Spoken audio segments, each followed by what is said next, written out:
এবার ইরানি ভয়াবহ ক্ষেপণাস্ত্রে গুড়িয়ে গেছে ইসরায়েলের মস্তিষ্ক খ্যাত গবেষণা প্রতিষ্ঠান। আরো বিস্তারিত জানিয়ে দিব।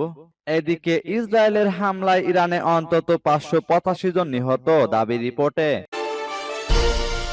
এবার আরো 28টি ইসরায়েলি যুদ্ধ বিমান ভূপাতিত করার দাবি ইরানের। এদিকে গত 24 ঘন্টায় ইসরায়েলে 9 দফা মিসাইল হামলা চালিয়েছে ইরান। আরো জানিয়ে দিব। এবার ইসরায়েলের আকাশ সীমা দখলে নেওয়ার দাবি ইরানের। এদিকে ইসরায়েলে ফাত্তা অন হাইপারসনিক ক্ষেপণাস্ত্র ছুড়েছে ইরান। এবার ইসরায়েলকে কঠিন হুমকি দিল ইরান। এবং সর্বশেষে জানিয়ে দিব। এদিকে মার্কিন ঘাঁটিতে সম্ভাব্য হামলার জন্য ক্ষেপণাস্ত্র প্রস্তুত করছে ইরান। শুনছিলেন সংবাদ শিরোনাম, এখন বিস্তারিত। তবে তার আগে অনুরোধ থাকবে এই ভিডিওতে একটি লাইক দিন এবং কমেন্টস করে জানিয়ে দিন আপনি কোন জেলা থেকে বা কোথায় থেকে আমাদের সাথে যুক্ত রয়েছেন। এবং সংবাদের সর্বশেষ গুরুত্বপূর্ণ আপডেট পেতে চ্যানেলটি সাবস্ক্রাইব করে আমাদের সঙ্গেই থাকুন। এবার ইরানি ভয়াবহ ক্ষেপণাস্ত্রে গুড়িয়ে গেছে ইসরায়েলের মস্তিষ্ক খ্যাত গবেষণা প্রতিষ্ঠান ওইজম্যান বিজ্ঞান ইনস্টিটিউট। ইহুদিবাদী ইসরায়েলের একটি বিজ্ঞান বিশ্ববিদ্যালয়। এটি মধ্য ইসরায়েলের রোহবতে অবস্থিত। বহু বছর ধরে ইসরায়েলের সামরিক গবেষণার কেন্দ্র হিসেবে পরিচিত প্রতিষ্ঠানটি সোমবার রাতে ইরানের এক ক্ষেপণাস্ত্র হামলায় এটি ব্যাপকভাবে ক্ষতিগ্রস্ত হয়েছে। ইরান এই হামলাকে তাদের বেসামরিক নাগরিকদের উপর পরিচালিত ইসরায়েলি হামলার জবাব হিসাবে ব্যাখ্যা করেছে। ইসরায়েলের হিব্রু ভাষার প্রভাবশালী সংবাদ মাধ্যম হারেটস গ্রুপের আওতাধীন দৈনিক দা মার্কার জানিয়েছে, প্রতিষ্ঠানটির একাধিক ভবনে সরাসরি আঘাত লাগে এবং একটি গুরুত্বপূর্ণ গবেষণা কমপ্লেক্স সম্পূর্ণভাবে আগুনে পুড়ে ছাই হয়ে গেছে। এই গবেষণাগারগুলোতে জীবনবিজ্ঞান, কৃত্রিম বুদ্ধিমত্তা এবং অণুজীব বিজ্ঞানের উপর অত্যাধুনিক গবেষণা চলত, যেগুলোর ফলাফল ইসরায়েলের নজরদারি প্রযুক্তি, টার্গেটিং সিস্টেম এবং অস্ত্র ব্যবস্থাপনায় সরাসরি প্রয়োগ হয়েছে। এসব প্রযুক্তি গাজা, লেবানন, ইয়েমেন ও সম্প্রতি ইরানের ভূখণ্ডে পরিচালিত হামলায় ব্যবহৃত হয়েছে। এদিকে ইসরায়েলের হামলায় ইরানে অন্তত 585 জন নিহত দাবি রিপোর্টে। ইসরায়েলি হামলায় এখন পর্যন্ত 585 জন নিহত এবং 1326 জন আহত হয়েছেন। মানবাধিকার সংস্থা human rights activist news agency তাদের ওয়েবসাইটে বেসরকারি সূত্রে বরাত দিয়ে এ খবর জানিয়েছে। ওয়াশিংটন ভিত্তিক এই সংস্থাটি জানিয়েছে, হতাহতদের মধ্যে সামরিক কর্মী এবং বেসামরিক নাগরিক রয়েছেন। নিহতদের মধ্যে 239 জন বেসামরিক ব্যক্তি এবং 126 জন সামরিক কর্মী হিসেবে শনাক্ত করা হয়েছে। এতে আরো বলা হয়েছে, সামরিক বা বেসামরিক মিলিয়ে আরো 220 জন নিহত এবং 868 জন আহত ব্যক্তির অবস্থা অজানা, যা এখনো তদন্তাধীন রয়েছে। এইচআরএএনএ 2022 সালে মাহসা আমিনীর মৃত্যুর প্রতিবাদে বিক্ষোভের সময় হতাহতদের বিস্তারিত পরিসংখ্যানও প্রদান করেছিল। তারা ইরানের স্থানীয় প্রতিবেদনগুলোকে তাদের সোর্সের খবরের সাথে তুলনা করে প্রতিবেদন প্রকাশ করে। এদিকে সোমবার ইরানের রাষ্ট্রীয়ভাবে প্রকাশিত সর্বশেষ আপডেটে মৃতের সংখ্যা 224 জন এবং আহতের সংখ্যা 1277 জন বলে জানিয়েছে।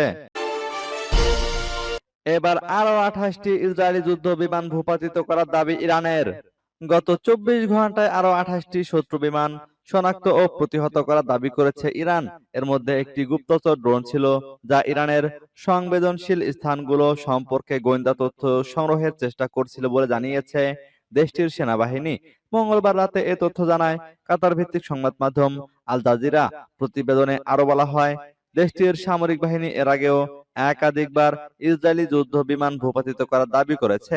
তবে ইসরায়েল বরাবরই এই দাবি অস্বীকার করে আসছে। তারা বলছে, ইরানে তাদের অভিযানের সময় কোনো যুদ্ধ বিমান বা ক্রু সদস্যের ক্ষতি হয়নি। এদিকে গত 24 ঘন্টায় ইসরায়েলে 9 দফা মিসাইল হামলা চালিয়েছে ইরান। গত 24 ঘন্টায় ইসরায়েলের ভূখণ্ড লক্ষ্য করে 9 দফা মিসাইল হামলা চালিয়েছে ইরান। আজ বুধবার ভোরে 2 দফায় 25টি ক্ষেপণাস্ত্র ছুড়েছে দেশটি। এর আগে গতকাল সকালে একযোগে 30টি মিসাইল ছোড়ে ইরান। এরপর নিয়মিত বিরতিতে তেল আবিব, হাইফা সহ বিভিন্ন এলাকা লক্ষ্য করে হামলা চালিয়েছে আইআরজিসি।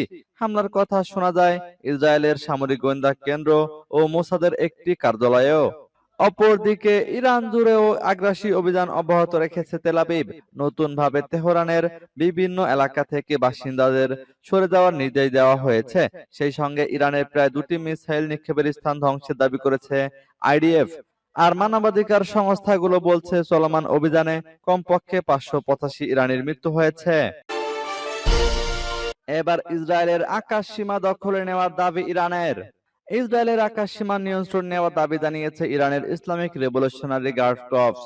বুধবার আইআরজিসির বরাতে ইরানের আধা সরকারি সংবাদ সংস্থা মেহের নিউজ এজেন্সি এক প্রতিবেদনে এ তথ্য জানিয়েছে। বুধবার ভোরে ইরানের মাটিতে ইসরায়েলি আগ্রাসনের প্রতিক্রিয়ায় হামলা চালানো হয়। এরপর আইআরজিসি এক বিবৃতিতে জানায়, তারা প্রথম প্রজন্মের ফাত্তা হাইপারসনিক ক্ষেপণাস্ত্র ব্যবহার করে ইসরায়েলের অধিকৃত অঞ্চলে আঘাত হানে। এই ক্ষেপণাস্ত্রগুলো ইসরায়েলের শক্তিশালী প্রতিরক্ষা ঢাল ভেদ করতে সক্ষম হয়েছে। আইআরজিসির ভাষ্য মতে, আজ রাতের ক্ষেপণাস্ত্র হামলা প্রমাণ করেছে আমরা অধিকৃত অঞ্চলের আকাশ সীমার উপর পূর্ণ নিয়ন্ত্রণ প্রতিষ্ঠা করেছি। ইসরায়েলের সাধারণ নাগরিকরাও এখন ইরানি আক্রমণের মুখে পুরোপুরি অরক্ষিত।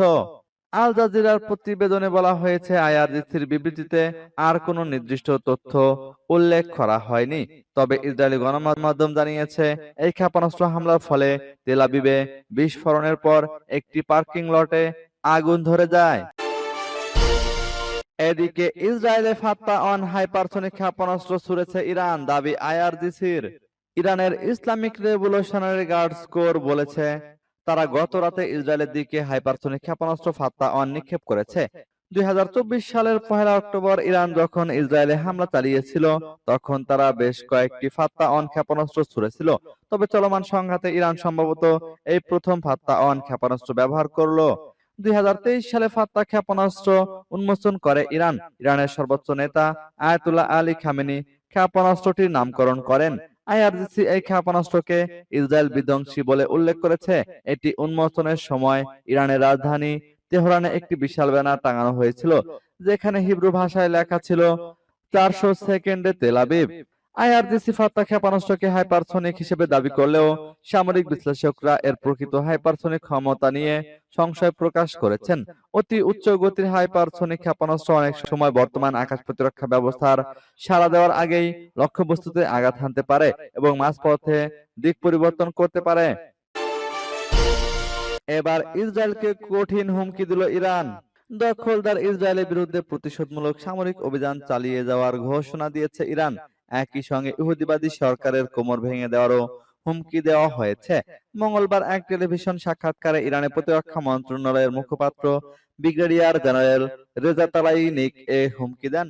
তিনি বলেন, ইরানের সশস্ত্র বাহিনী তাদের প্রতিশোধমূলক সামরিক পদক্ষেপ অব্যাহত রাখবে।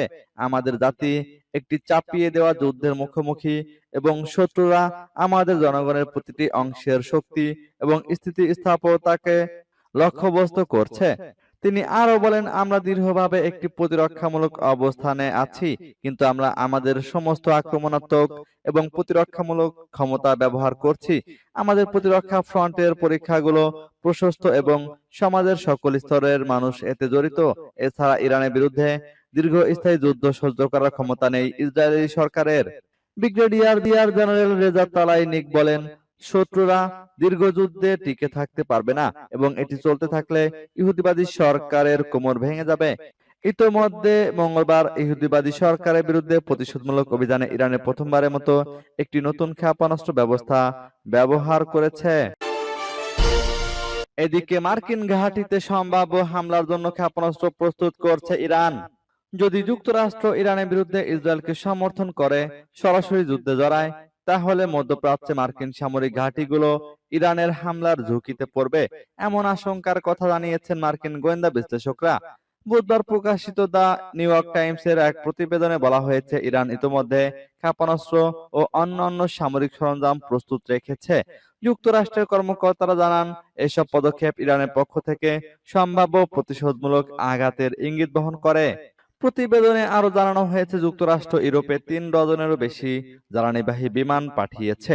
এসব বিমান প্রয়োজনে মার্কিন যুদ্ধ বিমানকে আকাশে জ্বালানি সরবরাহ করবে অথবা ইরানের পারমাণবিক স্থাপনাগুলোর উপর সম্ভাব্য হামলার সময় বোমারু বিমানের কার্যক্ষমতা বাড়াবে। এদিকে ইরানের সাথে তাদের সংঘাতে হস্তক্ষেপের জন্য ইসরায়েল হোয়াইট হাউসের উপর চাপ সৃষ্টি করছে। এতে মার্কিন কর্মকর্তাদের মধ্যে আরো বিস্তৃত যুদ্ধের আশঙ্কা বাড়ছে। যুক্তরাষ্ট্র যদি ইসরায়েলি অভিযানে যোগ দেয় এবং ইরানের একটি গুরুত্বপূর্ণ পারমাণবিক স্থাপনা ফোর্ডোতে হামলা চালায়, তাহলে ইরান সমর্থিত হুতি মিলিশিয়া প্রায় নিশ্চিতভাবেই লোহিত সাগরে জাহাজগুলোতে হামলা শুরু করবে। কর্মকর্তারা এসব জানিয়েছেন।